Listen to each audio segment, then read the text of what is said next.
जय हिंद, जोहार झारखंड। मैं शमशाद आलम। आज जिस मुद्दे पे बात करने वाले हैं वो मुद्दा है घाटशिला का उपचुनाव। भाई, बिहार के साथ साथ झारखंड में भी एक विधानसभा है जहां पर उपचुनाव हो रहा है और वो विधानसभा है घाटशिला। भाई, घाटशिला का उपचुनाव में भाई तीन पार्टी जो है कि सामने देखने को मिल रही है। यानी कि तीन पार्टी में पहला अगर हम देखेंगे तो भाई एनडीए, दूसरा हम देखेंगे तो भाई इंडिया गठबंधन और तीसरा झारखंड लोकतांत्रिक क्रांतिकारी मोर्चा। पहला अगर एनडीए गठबंधन का अगर देखेंगे, जो कैंडिडेट बनेंगे यानी कि बीजेपी से कैंडिडेट बनेंगे, चंपई सोरेन का बेटा बाबूलाल सोरेन का नाम का अनाउंसमेंट कर दिया गया बीजेपी के तरफ से। अब उसी को अगर हम देखेंगे तो भाई इंडिया गठबंधन के तरफ से यानी कि जो दल झारखंड मुक्ति मोर्चा है, जो रूलिंग पार्टी है अभी, उनके तरफ से जो कैंडिडेट का घोषणा किया गया है वो है आपका सोमेश सोरेन यानी कि रामदास सोरेन का बेटा, बड़ा बेटा।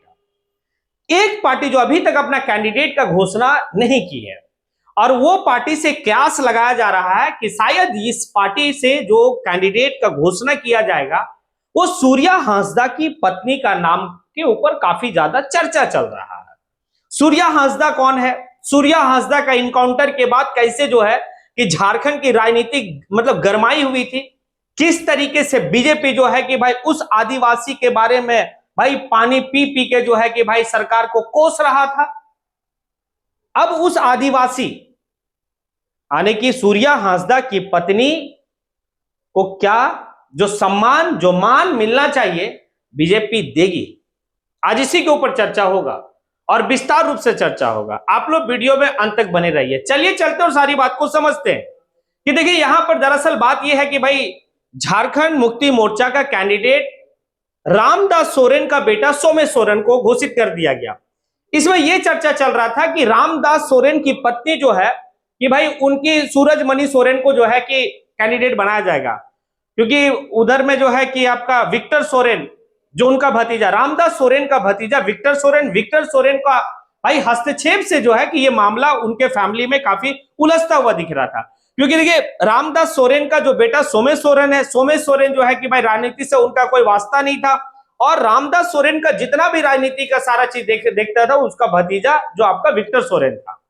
विक्टर सोरेन की बगावती तेवर को देखते हुए यह कयास लगाया जाने लगा कि भाई रामदास सोरेन की पत्नी सूरजमणि सोरेन को जो है कि भाई झारखंड मुक्ति मोर्चा अपना कैंडिडेट मतलब आपका घाटशिला उपचुनाव में घोषित करेगा। लेकिन ऐसा नहीं होता, मतलब रामदास सोरेन का बेटा सोमेश सोरेन को ही कैंडिडेट बना दिया गया।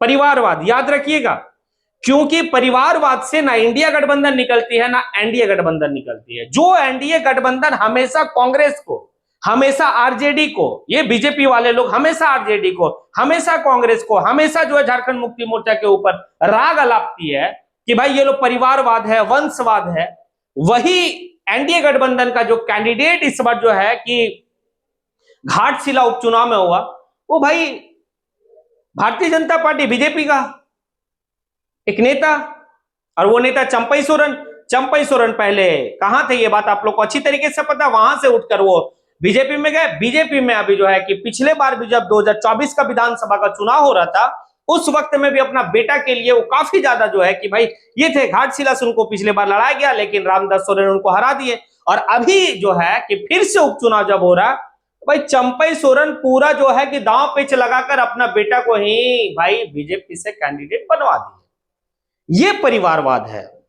तो जब आप राग अलापते किसी दूसरे के लिए तो आप में भी तो वही है परिवारवाद। ये दोनों भाई राजा का बेटा राजा बनेगा, राजा का बेटा राजा बनेगा जी, मतलब रामदास सोरेन राजा और उसका बेटा सोमेश सोरेन राजा बनेगा। भाई चंपई सोरेन राजा, उसका बेटा भाई बाबूलाल सोरेन वो राजा बनेगा, यानी कि बाप के बदले बेटा बनेगा। लेकिन यहां पर एक पार्टी है झारखंड लोकतांत्रिक क्रांतिकारी मोर्चा। देखिए झारखंड लोकतांत्रिक क्रांतिकारी मोर्चा पिछले बार भी जो है कि भाई घाटशिला का चुनाव लड़ी थी। उसमें जो है कि रामदास मुर्मू एक कैंडिडेट वहां से थे और भाई वो कैंडिडेट जो है कि 8,000 समथिंग कुछ वोट लाए थे। लेकिन जब ये घाटशिला उपचुनाव की जब जिक्र होने लगी तो उससे लेकर जो है कि जयराम महतो अपने सेंट्रल कमेटी के साथ जो है बैठक करने के बाद भाई कह देता अब तुम लोग तैयारी करो, आखिर क्या होने वाला। लेकिन इसी बीच में जो है कि सूर्या हांसदा की पत्नी आकर जयराम महतो से मिलती है तो एक बाजार जो है कि राजनीति बाजार काफी गर्म देखा जाने लगा और ये चर्चा भी होने लगा कि झारखंड लोकतांत्रिक क्रांतिकारी मोर्चा से जो कैंडिडेट होगी वो सूर्या हांसदा की पत्नी होगी। अब एक बात समझिए, सूर्या हांसदा की पत्नी अगर झारखंड लोकतांत्रिक क्रांतिकारी मोर्चा से कैंडिडेट होती है तो फिर भाई बीजेपी को डूब कर, हाँ जो आप समझ रहे वही हम कहना चाह रहे थे। क्योंकि जब सूर्या हांसदा का इनकाउंटर हुआ था तो वर्तमान की सरकार जो अभी रूलिंग पार्टी में है, यानी कि झारखंड मुक्ति मोर्चा को पूरा जो है कोस रही थी कि मतलब आदिवासियों के साथ अन्याय है, आदिवासियों को जो है कि भाई इस तरीके से है, उस तरीके से बहुत तरह का बात हो रहा है। तो भाई अब तो लगता है कि वो बीजेपी जो है ना, जैसे ही झारखंड लोकतांत्रिक क्रांतिकारी मोर्चा सूर्या हांसदा की पत्नी का नाम का घोषणा कर देगा तो फिर भी लगता है कि भाई साइड हो जाना चाहिए। लेकिन नहीं नहीं नहीं, आप जान लीजिए भाई बीजेपी है वो किसी का भी हितैषी नहीं है। अगर लगता होगा सूर्या हांसदा की पत्नी के सामने जाकर सूर्या हांसदा की फर्जी इनकाउंटर के ऊपर आंसू बहाने वाली बीजेपी कि भाई इसका जो है कि मतलब सूर्या हांसदा की पत्नी के लिए काफी कुछ करेगा, तो इसी चुनाव में दिख जाएगा अगर जयराम महतो कैंडिडेट बना देते हैं तो। ये कोई ऑफिशियल अनाउंसमेंट नहीं है, मैं अपना व्यक्तिगत जो है कि भाई एक डिस्कशन कर रहा हूं आपके साथ कि अगर जयराम महतो की पार्टी झारखंड लोकतांत्रिक क्रांतिकारी मोर्चा सूर्या हांसदा की पत्नी को कैंडिडेट बनाता, उसके बाद जो है कि वही बीजेपी क्या करती है ये देखना बड़ा दिलचस्प रहेगा। क्या वो बीजेपी भाई विरोध में या फिर समर्थन में या फिर और कुछ। तो एक बात तो आप जान लीजिए भाई बीजेपी है, किसी का नहीं है भाई। उसको कुर्सी जो है ना वो बड़ा प्यारा है, चाहे सूर्या हांसदा छोटा मैटर है उनके लिए।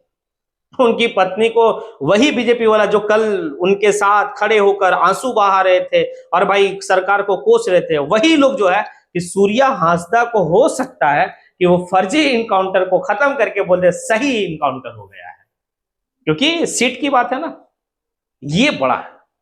लेकिन अगर जयराम महतो अगर सूर्या हांसदा की पत्नी का नाम का घोषणा कर देता है तो भाई तुरुप का इक्का फेंक दिया, फिर आदिवासी लोग सोचने पे मजबूर हो जाएंगे। देखिए वहां पर क्या है ना, एसटी रिजर्व सीट है, आदिवासी समाज सोचने पर मजबूर हो जाएंगे अब क्या करना हमें। एक जिस सूर्या हांसदा के लिए राग अलाप रहे थे, और वो लोग भी पता कौन, वो जो अभी कुर्मी और एसटी का विवाद चल रहा है और दो नेत्री काफी ज्यादा जो है एक्टिव मूड में है, वो भी जो है कि भाई सूर्या हांसदा का न्याय के लिए वो गई थी उसके घर। अब क्या, जब घाटशिला उपचुनाव से जो है कि सूर्या हांसदा की पत्नी अगर कैंची का सैंपल से अगर उतरती है तो क्या वो दो नेत्री सूर्या हांसदा के पत्नी के साथ खड़ी रहेगी या फिर उस वही बगावती तेवर पे रहेगी कि भाई झारखंड लोकतांत्रिक क्रांतिकारी मोर्चा का कैंडिडेट है इसीलिए हम बगावत कर रहे हैं, ये रहेगा। या फिर ये रहेगा कि नहीं, ये सूर्या हांसदा की पत्नी सूर्या हांसदा के साथ भाई फर्जी इनकाउंटर हुआ, सरकार उसके साथ अन्याय किया है, इसीलिए हम जो है सूर्या हांसदा की पत्नी के साथ खड़े हैं, क्या ये रहेगा? क्योंकि भाई सूर्या हांसदा 400 बच्चे का भाई फ्री में एजुकेशन सारा चीज।